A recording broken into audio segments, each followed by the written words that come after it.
Assalamualaikum warahmatullahi wabarakatuh. Perkenalkan, nama saya Hafifah. Saya akan mempresentasikan sebuah materi dari mata kuliah psikologi belajar. Materi ke-8 yang berjudul Teori Belajar Humanistik Abraham Maslow. Dalam teori humanisme Maslow, teori ini menyerukan potensi siswa untuk tumbuh dan berkembang dan kebebasan menentukan arah dalam hidupnya. Teori humanistik memperlakukan siswa sebagai subjek yang mandiri yang menentukan tujuan hidupnya sendiri.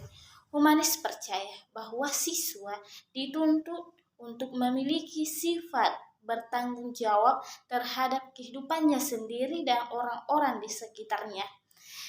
Kajian humaniora lebih menitik beratkan pada kenyataan bahwa belajar itu paling penting untuk dapat membangun komunikasi antara individu dengan individu, antara individu dengan kelompok. Pendidikan lebih dari sekedar menyediakan harta karun pengetahuan dan meningkatkan pengetahuan bahasa siswa, tetapi sebagai bentuk bantuan memungkinkan siswa untuk menyadari dirinya dalam kaitannya dengan tujuan pendidikan. Syukran. Selanjutnya, menurut humanisme Maslow, pendidikan yang berhasil adalah kemampuan menghadirkan makna antara pendidik dan peserta didik guna mencapai tujuan menjadi pribadi yang baik dan bijaksana. Artinya, menuntut siswa untuk menerima pendidikan karakter. Oleh karena itu, pendidik harus membantu peserta didik mengali, mengembangkan, dan menerapkan keterampilan yang demikiannya untuk memaksimalkan potensi yang dimilikinya. Maslow yang dikenal sebagai bapak psikologi humanistik percaya bahwa perilaku manusia adalah tentang mengetahui dan menghargai diri sendiri sebanyak mungkin. Bismillahirrahmanirrahim. Assalamualaikum warahmatullahi wabarakatuh. Saya dari kelompok 8, materi teori humanistik menurut Abraham Maslow. Bagian C, teori Maslow yang paling terkenal adalah hierarki kebutuhan.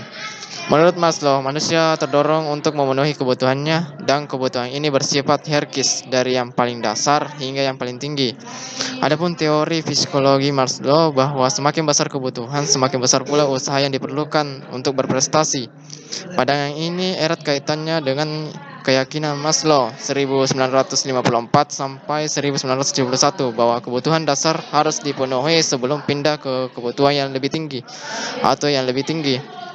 Dalam teori hierarki Maslow, pemuasan kebutuhan seseorang dimulai dari yang paling rendah, yaitu 1. Kebutuhan fisiologis meliputi kebutuhan dasar seperti kebutuhan akan gaji, tempat yang nyaman, dan kebutuhan makan dan minum. Kedua, kebutuhan keamanan. Ketiga, kebutuhan untuk diterima seperti teman, cinta, dan penerimaan. Yang keempat, perlu dihargai karena kontribusi dalam kelompok diakui. Kelima, kebutuhan aktualisasi diri seperti kesempatan untuk berkembang, tumbuh, berkreativitas, dan lain-lain. Itu yang saya jelaskan.